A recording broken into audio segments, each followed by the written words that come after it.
My name is Melanie Thompson, and at 35, I built my physical therapy clinic from nothing but determination and student loan debt. After years of 16-hour days and ramen dinners, I finally created something successful. Then came the family dinner, where my parents casually slid legal documents across the table, announcing my sister would now manage my clinic and take 50% of profits. They expected a signature. Instead, I opened my briefcase, handed them Clause 3. 2. And watched my father's face turn ghostly white. Let me know where you're watching from and hit that subscribe button before I tell you how I protected everything I built from the people who should have been protecting me. Growing up in our middle-class home in Grand Rapids, Michigan, it didn't take long to realize I wasn't the golden child in my family. My parents, Richard and Susan Thompson, made no secret that my younger sister Allison was their favorite. While they attended every one of her dance recitals and soccer games, my academic achievements earned little more than a distracted good job between commercial breaks. The first time I felt a genuine calling was at 14, when my grandmother broke her hip. Watching her physical therapist guide her through recovery fascinated me. The way this healthcare professional combined scientific knowledge with compassion to literally help someone walk again sparked something inside me. I started researching physical therapy programs that very week, borrowing books from the library since we didn't have internet at home yet. My parents dismissed my interest as a phase. "That's nice, dear," my mother would say, before turning the conversation back to Allison's latest accomplishment. My father was more direct. "Medical school is expensive, and you've never been particularly strong in science." This despite my straight A's in biology and chemistry. By senior year of high school, I'd secured a small scholarship to Michigan State, but it barely covered a quarter of my tuition. My parents sat me down for what they called a reality check conversation. "We've been saving for college," my father explained, "but Allison will need that money for her business degree. She's always had a head for numbers." The unspoken message was clear: I was on my own. I worked 3 part-time jobs through undergraduate studies. Mornings at the campus, coffee shop evenings at the library, and weekends waiting tables. Sleep became a luxury, but I maintained my GPA and graduated with honors. The acceptance letter to physical therapy school arrived on a rainy Tuesday. I celebrated alone in my apartment with a single cupcake. Graduate school pushed me beyond what I thought possible. Student loans mounted as I pursued my doctorate in physical therapy each semester, adding tens of thousands to my debt. When classmates complained about their parents only giving them part of their tuition, I stayed silent about working overnight shifts to afford textbooks. During my final clinical rotation, I met Dr. Harriet Williams, a physical therapist who owned 3 successful rehabilitation centers. Unlike other supervisors who saw students as free labor, Dr. Williams invested time in teaching me not just clinical skills, but business acumen. "You have something special, Melanie," she told me one evening as we reviewed patient files. "You see the whole person, not just the injury. That's rare." Under her guidance, I developed a treatment approach that incorporated traditional physical therapy with elements of holistic wellness. Patients responded remarkably well, often recovering faster than those on conventional protocols.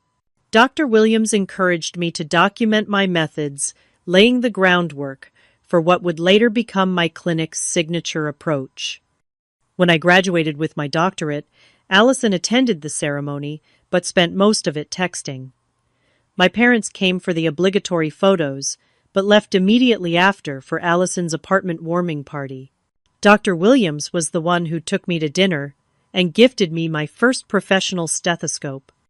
My first position at Lakeside Rehabilitation Center started promisingly.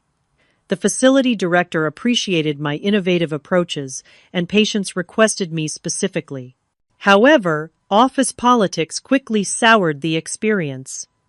Senior therapists resented a newcomer getting recognition, and my supervisor began assigning me the most difficult cases while taking credit for successful outcomes. For 5 years, I endured the toxic environment while meticulously documenting my treatment protocols and building relationships with patients. On weekends, I took continuing education courses in business management, quietly preparing for something more. The idea of my own clinic transformed from a distant dream to a concrete goal with each passing month. When I finally confided in my family about my plans to open my own practice, their reactions were predictably dismissive. "Businesses fail all the time," my father warned. "You should be grateful for a steady paycheck." My mother added, "Wouldn't it be easier to just get promoted where you are?" Allison laughed outright. "You, running a business, that's adorable." Only Dr. Williams believed in me. "The hardest part of building something," she said, "is believing you deserve to have it. The rest is just logistics and stubbornness." Armed with her encouragement and 5 years of careful planning, I gave notice at Lakeside and took the leap toward creating something entirely my own. What I didn't realize then was that the professional challenges would pale in comparison to the personal betrayals waiting ahead. Securing funding for my clinic became the first major obstacle in turning my dream into reality. I approached 7 banks with my business plan, financial projections, and treatment philosophy. 6 loan officers rejected me with nearly identical explanations: no family collateral, insufficient personal assets, high existing student debt. The 7th, a community bank with a program for women entrepreneurs, finally took a chance on me. "Your preparation impressed us," the loan officer said. "Most people come in with ideas. You came with a blueprint." Even with loan approval, the terms were steep.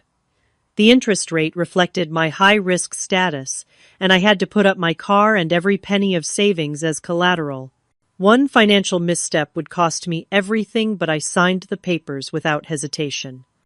Finding the right location became an unexpected blessing. A former pediatrician's office in an underserved neighborhood was available at below-market rent. The landlord, impressed by my commitment to serve the community, offered a flexible lease with an option to expand later. The space needed work, but had good bones and the necessary plumbing for therapy equipment. To afford the clinic startup costs, I moved from my modest one-bedroom apartment to a studio barely larger than my previous living room. The bathtub doubled as storage space for my few possessions. I sold my furniture, keeping only my bed desk and a single bookshelf. Meals consisted of whatever protein I could add to ramen noodles, and coffee became both breakfast and lunch most days. My daily schedule became a testament to determination. I worked mornings at an urgent care facility as a fill-in therapist, afternoons, consulting for a nursing home, and dedicated evenings and weekends to building my clinic. Sleep averaged 4 hours nightly, and my social life disappeared entirely. Renovation costs would have sunk the project if I'd hired contractors. Instead, YouTube tutorials became my evening companions as I learned basic carpentry, painting, and even some electrical work. My hands, trained for the gentle work of physical therapy, developed calluses from sanding walls and laying flooring. "You could hire someone," Dr. Williams suggested during one of her visits, "to check on my progress." "Every dollar I save on construction is a dollar toward better equipment for patients," I replied, not looking up from the baseboards I was installing. Equipment posed another significant expense. New therapy tables cost thousands each, so I scoured auctions and closing clinics. One Saturday, I drove 6 hours to purchase a gently used electrical stimulation unit from a retiring therapist. The woman, impressed by my dedication, threw in a traction table at no additional cost. "I remember what it was like starting out," she said. Pay it forward someday. My marketing strategy relied heavily on relationship building, since I couldn't afford traditional advertising. I visited every doctor's office in a 5-mile radius, introducing myself and leaving brochures I'd designed and printed at the local copy shop. Many receptionists tossed them immediately, but a few doctors took interest in my integrated approach. Creating clinic protocols, documentation systems, and treatment plans consumed my nights. I adapted electronic medical record software to my needs, customizing every form and procedure. The work was tedious, but essential for the efficient practice I envisioned. The emotional toll mounted with each passing week. During rare moments of downtime, doubts crept in. Was I foolish to think I could succeed where so many small businesses failed? Should I have accepted my family's limited vision of my potential? These questions haunted particularly difficult days. My sister Allison's dismissive comments continued whenever we crossed paths at family events. "This clinic thing is just a phase," she told our extended family at Thanksgiving. "When it fails, she'll come back to reality and get a normal job." My parents nodded in agreement, advising relatives not to encourage Melanie's risky behavior by referring patients to my yet unopened clinic. 3 months into renovations, a pipe burst in the bathroom, flooding much of the space. The landlord covered structural repairs, but my freshly painted walls and new flooring were ruined. Insurance barely covered half the damage. That night alone in my tiny apartment, I cried for the first and only time during the entire process. By morning, I was back at the clinic with new paint cans. Opening day arrived with little fanfare. Dr. Williams brought flowers and champagne. 2 former patients from Lakeside brought referrals. A local coffee shop owner I'd befriended catered mini sandwiches.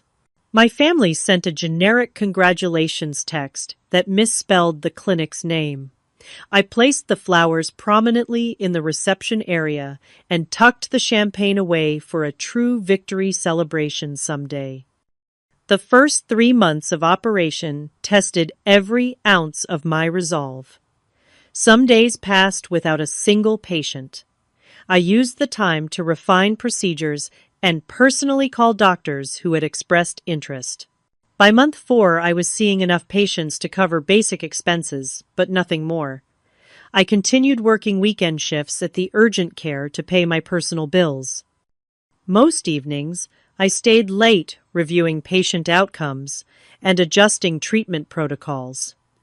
The empty clinic became both workplace and sanctuary, the place where I could fully express my vision without judgment or interference. Looking back those quiet evenings, laying the foundation for what was to come, were some of the most meaningful hours of my professional journey. The first significant breakthrough came 6 months after opening, when I developed a specialized treatment program for runners with recurring injuries. By combining traditional physical therapy with gait analysis and customized strengthening routines, patients experienced remarkable recovery rates. Word spread through local running clubs, bringing a steady stream of athletes to my door. Next came my Golden Years program, designed specifically for elderly patients with limited mobility. Unlike standard geriatric protocols that often underestimated seniors' potential, my approach emphasized functional movement and meaningful life activities. An 82-year-old patient who regained the ability to garden independently became my most vocal advocate, referring half a dozen friends within weeks. The waiting room still had empty seats most days, but a core group of loyal patients began filling my schedule. Their progress validated my treatment philosophy, and their personal stories reminded me why I'd chosen this path. Recognizing that many in our neighborhood lacked insurance coverage, I created a scholarship program offering reduced-rate services to low-income patients. The program operated at a loss financially, but generated immeasurable goodwill in the community. Local church bulletins and community centers spread the word, bringing patients who would have otherwise gone without care. My first employee, Jamie Patterson, came looking for an administrative position after being laid off from a medical billing company. Her organization skills complemented my clinical focus perfectly, and her salary stretched my budget to breaking point. For the first 3 months, I paid her before paying myself. "You should probably fire me," she said one evening, having noticed my worn shoes and the granola bars that constituted most of my lunches. "Not a chance," I replied. "You make this place work. I just make the patients work." Our partnership proved invaluable when the local high school football team suffered multiple injuries mid-season. The coach, whose mother had been a Golden Years participant, asked if we could help. We extended clinic hours to accommodate the team's schedule, and I developed sport-specific rehabilitation protocols. By season's end, most players had returned to the field, and we had secured our first major contract. 18 months after opening, patient volume necessitated expansion. Fortunately, the adjacent office space became available. The renovation process proved far less daunting this time, with Jamie managing contractors while I maintained the clinical schedule. We added 2 treatment rooms, upgraded equipment, and created a small exercise area for functional training. The local newspaper featured our expansion in a small business spotlight, introducing Thompson Way Physical Therapy to a broader audience. The article highlighted our community scholarship program and innovative treatment approaches. New patient calls increased 3-fold the following week. Growth necessitated additional staff. I hired 2 physical therapy assistants, an additional administrative person, and eventually 2 more licensed therapists. Each hire underwent a rigorous interview process, ensuring they shared our patient-centered philosophy. Our weekly staff meetings became collaborative sessions where everyone contributed to improving patient care. By our 3rd anniversary, Thompson Way employed 8 therapists plus support staff serving over 100 patients weekly. The waiting list for new patients stretched to 3 weeks, a testament to our reputation for quality care. I reinvested every penny of profit into better equipment, staff training, and expanded services. Financial stability arrived gradually, almost imperceptibly. One day I realized I hadn't checked the clinic's bank balance anxiously in weeks. The emergency fund I'd established had grown robust enough to weather unexpected expenses. My personal finances stabilized too, allowing me to move to a comfortable 1-bedroom apartment and begin making extra payments on my student loans. The Community Business Association awarded Thompson Way their annual Service Excellence Recognition, praising our scholarship program and commitment to the neighborhood. The crystal plaque took pride of place in our reception area, alongside thank you cards from patients whose lives we'd improved. Only after this public recognition did my parents finally visit the clinic. They arrived unannounced during a busy afternoon, surveying the bustling waiting room with apparent surprise.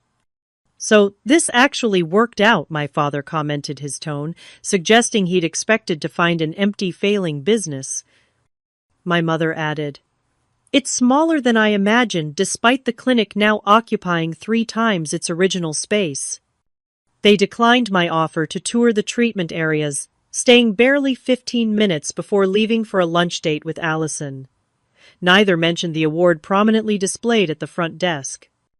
Everything changed when Regional Business Quarterly included Thompson Way in their Healthcare Innovators feature. The 4-page spread detailed our unique treatment approaches, community involvement, and growth trajectory.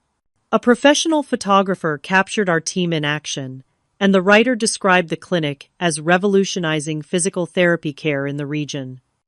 My phone rang the evening the magazine hit newsstands. Congratulations on the article, sweetheart. My mother gushed, suddenly interested in clinic operations. We're all so proud of what you've built. My father's call followed minutes later, his voice uncharacteristically warm. Always knew you had potential, Mel. You've done the family name proud. Most surprising was Allison's text. Nice write-up. Didn't realize your little clinic had gotten so impressive. We should talk soon. After years of dismissal and disinterest, their sudden enthusiasm rang hollow. Dr. Williams noticed their names appearing on my caller ID with increasing frequency. Success attracts all kinds of attention, she warned during our monthly mentor lunch. Some people only show interest when there's something in it for them. The first mention of the family business came casually during Sunday dinner at my parents' house. My father referred to Thompson Way as our clinic while discussing local healthcare changes. When I gently corrected him, he waved dismissively. Thompson is our name too, Melanie. The success reflects on all of us. Similar comments followed in subsequent weeks. My mother began telling her friends about our family's healthcare business. Allison referenced the clinic we're involved with during a conversation I overheard at a family gathering. Dr. Williams listened to my concerns over coffee the following week. You need to protect yourself legally, she advised, giving me her attorney's business card. Family business disputes are the ugliest I've seen in 40 years of practice. I made the appointment that afternoon unaware of how prescient her warning would prove to be. The invitation arrived via text from my mother on a Tuesday morning family dinner this Saturday at 6. Important discussion about future opportunities. Please confirm attendance. The formal tone, unusual for my casually communicative family, immediately triggered my suspicion. When I called to ask what future opportunities meant, my mother was uncharacteristically vague. Just some ideas your father and Allison have been discussing. Nothing to worry about. We're all so proud of what you've built, and we want to support your continued success. Her practice delivery sounded rehearsed, reinforcing my unease. I contacted Dr. Williams, who shared my concerns. This sounds like an ambush meeting, she said bluntly. Families rarely schedule formal discussions unless they want something. You should talk to your attorney before going. I scheduled an emergency consultation with Lisa Abernathy, the attorney Dr. Williams had recommended. After explaining the situation and my family's recent behavior, Lisa's expression grew serious. Based on what you've described, there's a reasonable chance they're planning to propose some form of family involvement in your business. Let's review your current legal protections and prepare some contingencies.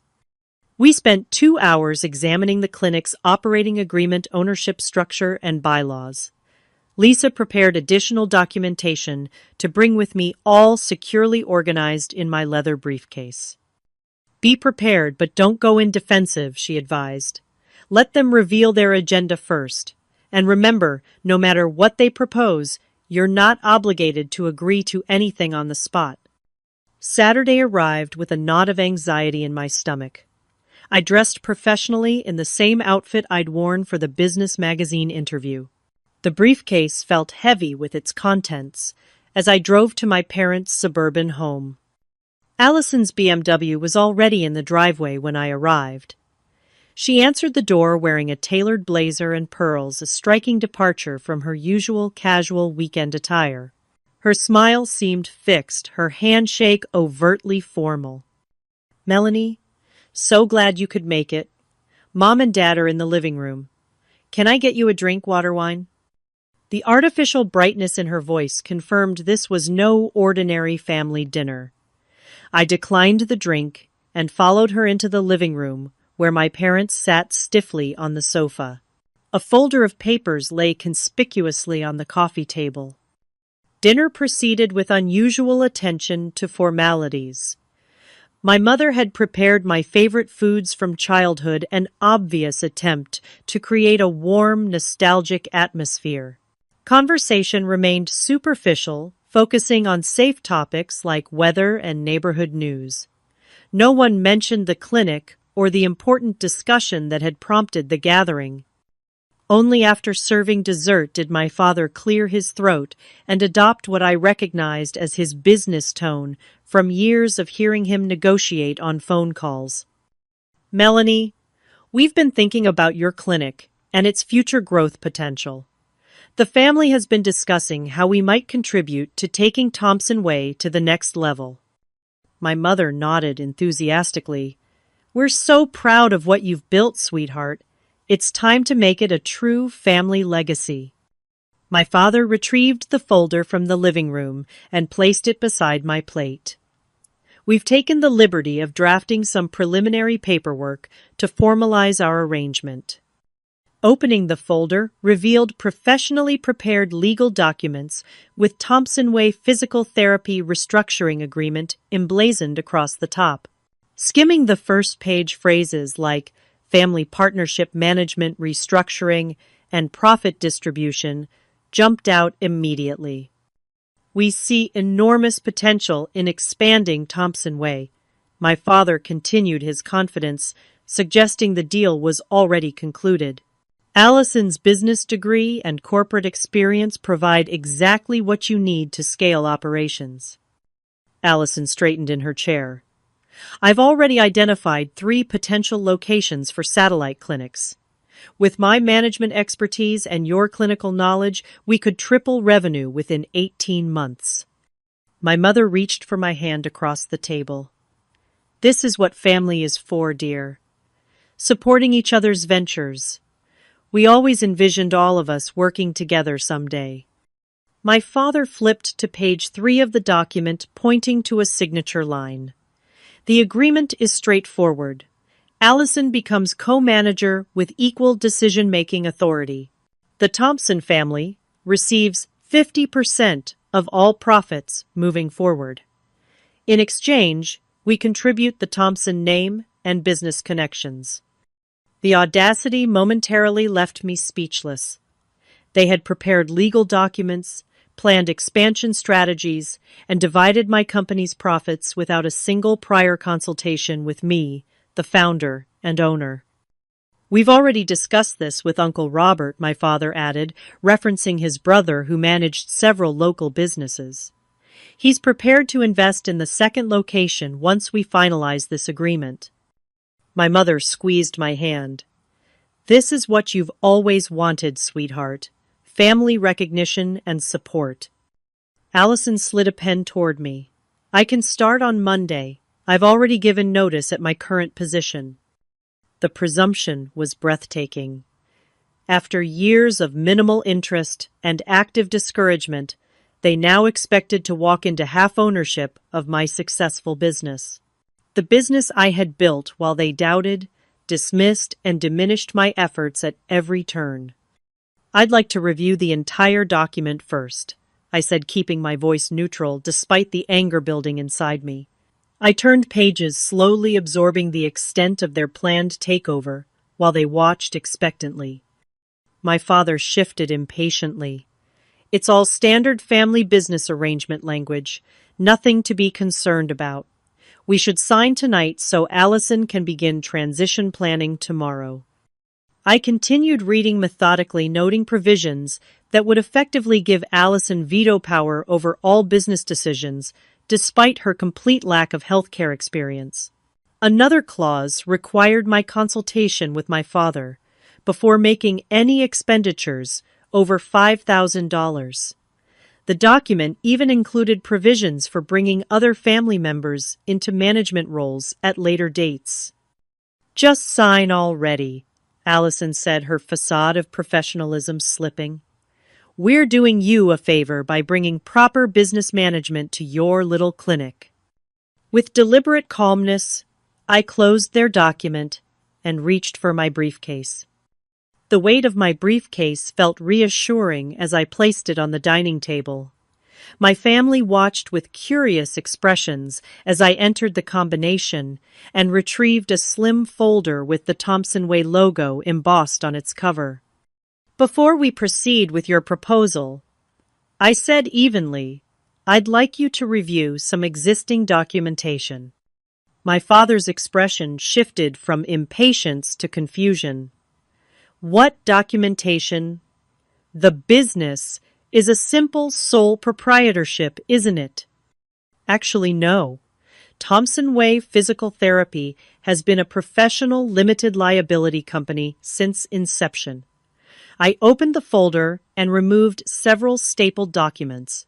These are the company bylaws established during formation and updated annually with my attorney. I slid the papers across the table. You might find Section 3, particularly Clause 3.2, relevant to tonight's discussion. My father snatched the document with visible irritation, clearly expecting to dismiss whatever I was presenting. He flipped to Section 3 and began reading aloud. Clause 3.2 Ownership Transfer and Management Restrictions. Thompson Way Physical Therapy LLC shall remain under the sole ownership and executive management control of founding member Melanie A. Thompson, DPT, for a minimum period of 15 years from establishment. Any proposed change to ownership structure, profit distribution, or executive management must be initiated in writing by the founding member and requires formal board approval. No family member of the founding member may assume management position or ownership stake without minimum 5-year prior employment history with the company and unanimous board approval. My father's voice faltered as he continued reading. The color drained from his face as he reached the subclause, specifying that any attempt to circumvent these provisions would trigger immediate legal review with all associated costs charged to the challenging party. This can't be legally binding, he sputtered the paper, trembling in his hand. It is entirely binding, I replied calmly. The document was prepared by Lisa Abernathy at Westbrook Legal Partners, reviewed by 2 independent attorneys, and filed with appropriate state agencies. It specifically anticipated potential family claims on the business. Allison grabbed the document from our father. You planned for this. You deliberately excluded your family from the beginning. Her voice rose with indignation. I protected what I built. I corrected her. Something I learned to do after years of having my achievements minimized and my efforts undermined by the people who should have been my strongest supporters. My mother's eyes filled with tears. Melanie, we're your family. How could you think you needed protection from us? The better question, I countered, is why you think you deserve 50% of a business you showed zero interest in until it became successful, a business you actively discouraged me from starting, a business you refused to contribute, single dollar toward when I was struggling to secure loans. I turned to Allison. You've never worked a day in healthcare. You know nothing about physical therapy regulations, treatment protocols, or patient care standards. Yet you expect to walk in as co-manager with equal decision-making authority over the welfare of my patients and staff. She bristled. I have a business degree from state. I've managed teams of 15 people at Connor Industries. Selling industrial equipment isn't remotely comparable to healthcare delivery, I replied. My therapists have doctoral degrees and specialized certifications. They would resign immediately if management suddenly shifted to someone with no clinical understanding. My father recovered enough to attempt negotiation. Perhaps 50% is ambitious. We could discuss a smaller percentage, 25 initially, with performance increases over time. There is nothing to negotiate, I stated firmly. I built Thompson Way without your financial support, without your encouragement, and without your belief in my abilities. I secured loans, renovated the space, developed treatment protocols, hired staff, and built our reputation patient by patient. What exactly is your contribution worth 50% or even 25%? The Thompson name my father answered weakly. A name, you reminded me, belonged to all of us just weeks ago when it became convenient, I noted. The same name that appears on countless documents I signed while taking all the risk and doing all the work. Allison stood abruptly, her chair scraping against the floor. This is ridiculous. We're trying to help you expand, to make this a real business, instead of just a little therapy shop. Thompson Way grossed $1.7 million last year, I replied evenly. We employ 16 people with full benefits. We have a waiting list for new patients and receive referrals from every major medical practice in the region. By what definition is that not already a real business? My mother tried a different approach. Family businesses are stronger together, Melanie. Think about the legacy we could build for future generations, for your children someday. I have built a legacy, I answered. One based on clinical excellence, patient-centered care, and ethical business practices. Those values would be compromised by bringing in managers with no healthcare experience and no prior investment in our mission. So that's it, my father demanded. You won't even consider bringing your family into the business you built using our name. The business was built using my education, my labor, my reputation, and my willingness to take risks none of you supported, I clarified. And yes, that's it. Thompson Way will remain under my sole ownership and management as legally established in our founding documents. Allison stormed from the room, shouting about my selfishness and ingratitude. My father stared at the bylaws, seemingly searching for loopholes. My mother dissolved into tears, mumbling about family loyalty and broken relationships. I gathered my documents and returned them to my briefcase. I would have welcomed your support when I was working 3 jobs to make rent while building the clinic. I would have appreciated encouragement when I was sleeping 4 hours a night and eating ramen for every meal. I would have valued your belief in me when 6 banks rejected my loan applications. Standing to leave, I added quietly, "But I don't need or want your involvement, now that the hard work is done and the business is profitable. That's not partnership, that's opportunism." My father's face hardened. "You'll regret this, Melanie. No business succeeds without family backing in this community." "Mine already has," I replied, closing my briefcase with finality, "for 3 years and counting." As I walked toward the door, my mother called after me. "You're tearing this family apart over money. Is that really worth it?" I turned back one last time. "This isn't about money. It's about respect, recognition of effort, and the right to own what I've created. I'm not tearing anything apart. I'm simply maintaining boundaries that should have been respected from the beginning."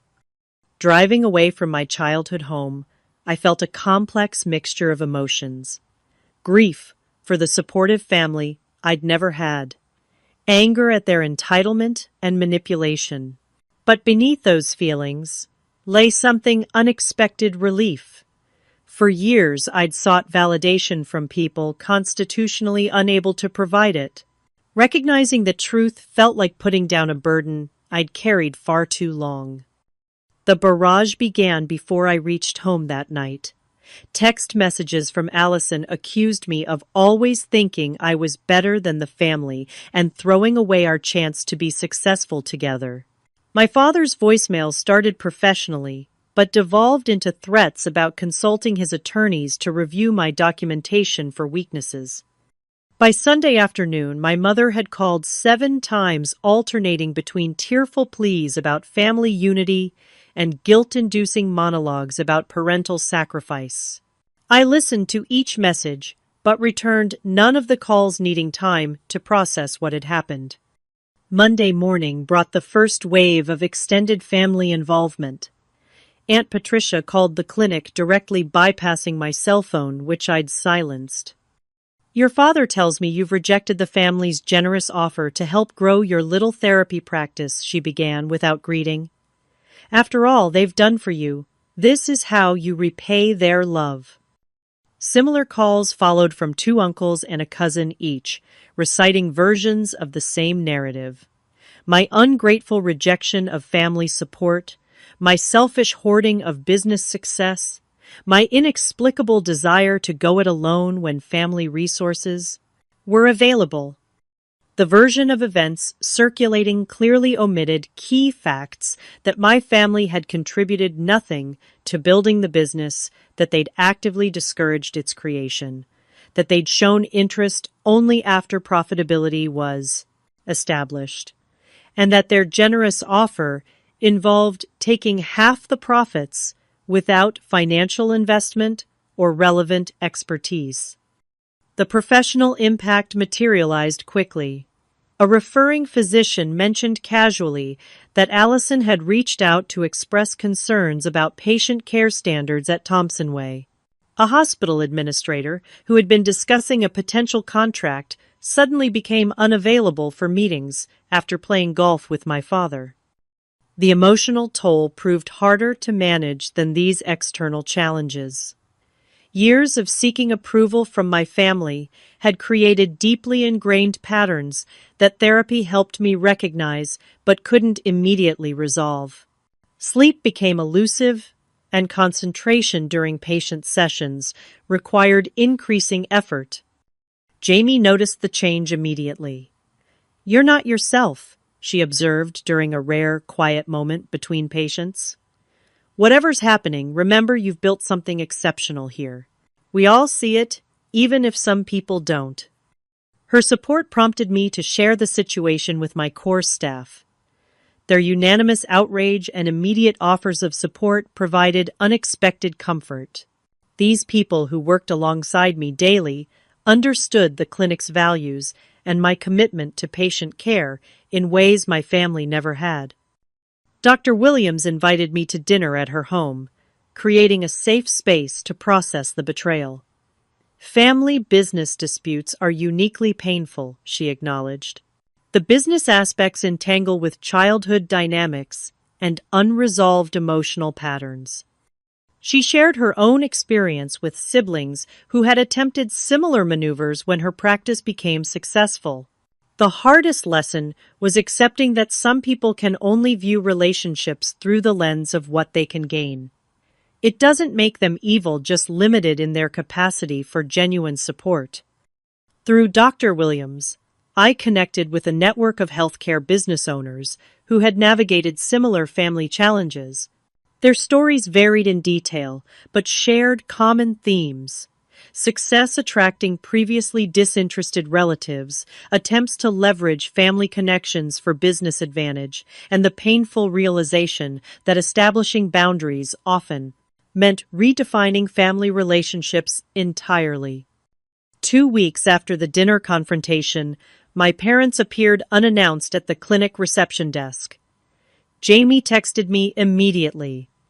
"Your parents are here, no appointment, asking to speak with you.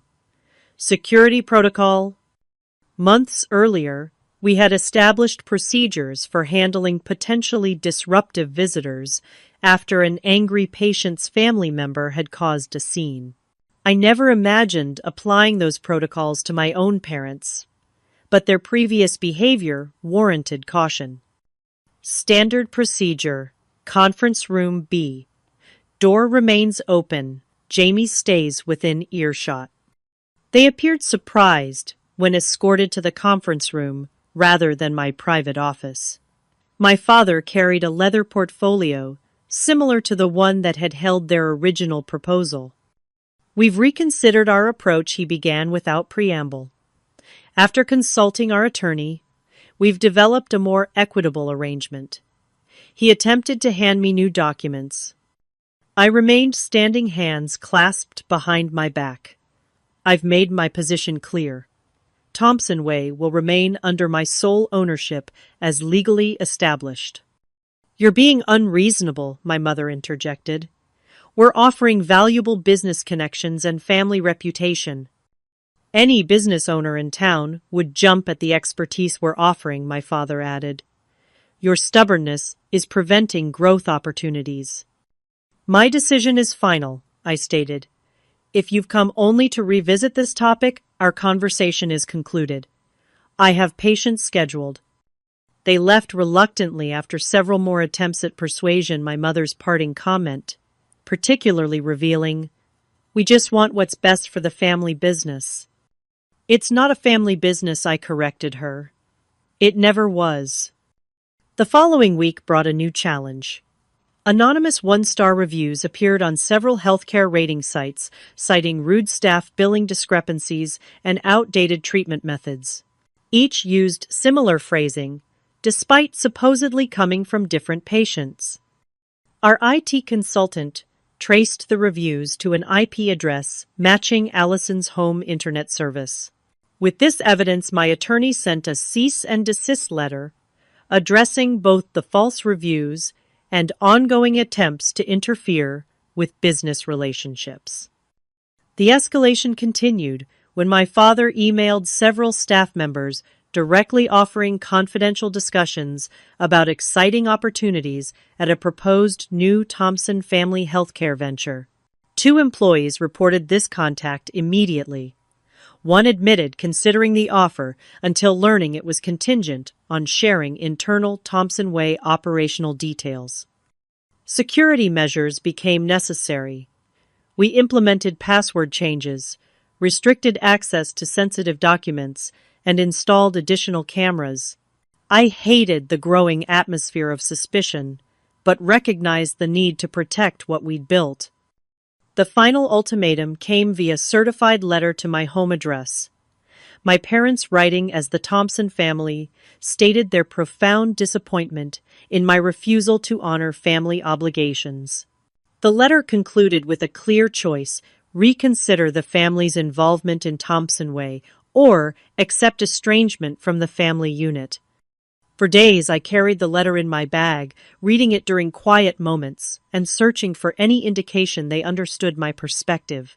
Finding none, I drafted multiple responses before realizing no explanation would bridge the fundamental disconnect between us.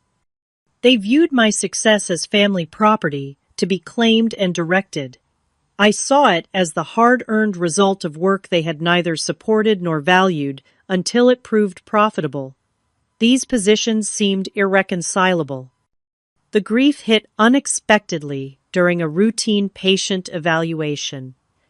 The elderly woman mentioned how her daughter had driven 3 hours to help after her surgery, and tears sprang to my eyes unbidden.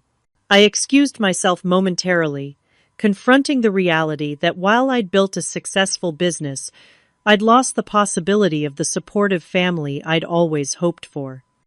Dr. Williams recognized my struggle. The grief of family estrangement resembles mourning, she observed. You're not grieving what you had, but what should have been possible. Through therapy and conversations with others who had experienced family business conflicts, I gradually processed the complex emotions. The most difficult realization was accepting that my family's behavior reflected long-established patterns rather than a sudden change.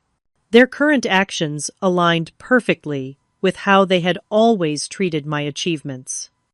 6 months after the confrontation, Allison opened Thompson Family Physical Rehabilitation in a commercial space 10 miles from my clinic. The similar name clearly aimed to create confusion and capitalize on Thompson Way's established reputation. My attorney filed immediate trademark infringement notifications. Despite these ongoing challenges, Thompson Way continued thriving. Our patient satisfaction scores remained exceptional, staff retention outpaced industry averages, and referring physicians consistently praised our treatment outcomes. The business succeeded not because of family connections, but through clinical excellence and genuine care for patients. In quiet moments of reflection, I recognized that succeeding despite my family's interference represented its own victory. They had predicted failure without their involvement, proving that prediction wrong became a powerful validation of my original vision. Exactly 6 months after the family dinner confrontation, I signed lease papers for Thompson Way's second location. The expansion had been planned long before my family's attempted intervention, but now carried additional significance. This growth represented not just business success, but personal vindication. The new facility, located in an adjacent county with limited access to quality physical therapy services, featured state-of-the-art equipment and additional treatment specializations. Jamie, now officially practice manager for both locations, coordinated the launch with characteristic efficiency. "We should plan a proper grand opening this time," she insisted. "The first location started with you working alone in an empty waiting room. This deserves celebration." The event drew healthcare professionals from throughout the region, local business owners, and patients whose lives had been improved through our care. Dr. Williams cut the ceremonial ribbon, her mentorship having proved invaluable through both professional development and personal crisis. Standing among people who genuinely celebrated Thompson Way's success, I realized I had built more than a business. I had created a community of support, a chosen family of colleagues, patients, and friends who valued contribution over competition and genuine achievement over family entitlement. This realization inspired the creation of Thompson Way's formal mentorship program. Modeled after Dr. Williams' guidance in my own career, the initiative paired experienced therapists with new graduates providing clinical supervision and business education. The program addressed a significant gap in traditional physical therapy education, which emphasized treatment skills but often neglected practice management fundamentals. "You're creating what you needed when you started," Dr. Williams observed during the program launch. "That's how meaningful change happens in any profession." Concurrent with professional growth therapy helped me process the family trauma more effectively. Sessions with Dr. Melissa Reinhardt, a psychologist specializing in family business dynamics, provided valuable perspective on patterns established long before the recent conflict. "Your family's behavior reflects their limitations, not your worth." Dr. Reinhardt emphasized repeatedly, "The parent-child relationship typically evolves into adult mutual respect. When parents cannot make this transition, adult children must establish boundaries for their own well-being." These insights helped me maintain minimal but civil contact with my biological family. Holiday gatherings became brief, structured interactions rather than opportunities for business discussions. When relatives attempted to broach the clinic's operations, I redirected conversations firmly but without hostility. This approach required constant vigilance against falling into established patterns of seeking approval or accepting unwarranted criticism. Each interaction improved my ability to engage without abandoning healthy boundaries, a skill that strengthened both personal and professional relationships. The distance from family manipulation allowed me to recognize similar patterns in other relationships.